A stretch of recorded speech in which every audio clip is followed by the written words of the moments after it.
Hello everyone, welcome back to Career Sync. So today we have hiring from KPMG, which is hiring for the analyst dev data pipeline, and they are hiring in bulk and they are giving the assessments to mostly everyone, means 20 to 30% out of 100.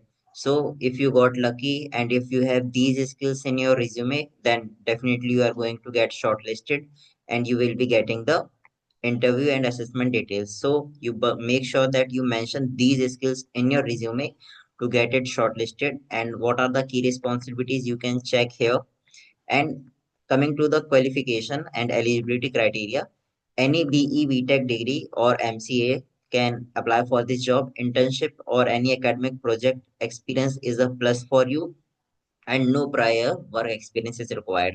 So it's a good opportunity. You should apply for it because they are giving assessment to mostly everyone. So if you got lucky, then for sure you are going to get. But make sure that you mention these skills in your resume so that you get shortlisted, especially any internship and or academic project as well.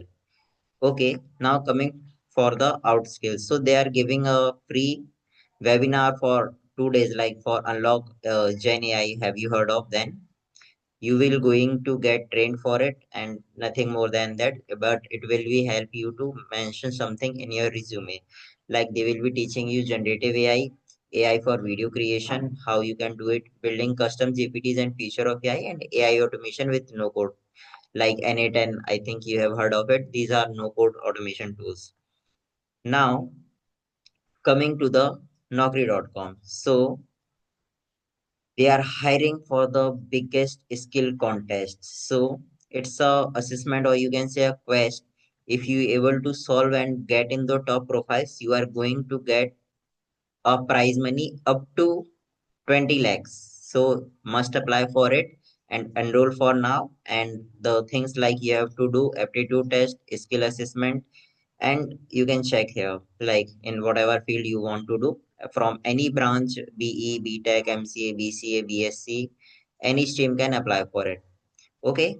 Now for last, we have from ZS Associate, which is hiring for candidate, and you can see that you have to fill this form. I will be directly sharing the link so that you can apply for it. And it's for experience, so not for as a fresher. So if you want to apply for it, then you can apply. And that's it about today. So thank you and please keep following us. We will be going to launch something very big soon. So just please like, share, and subscribe to our channel. Thank you.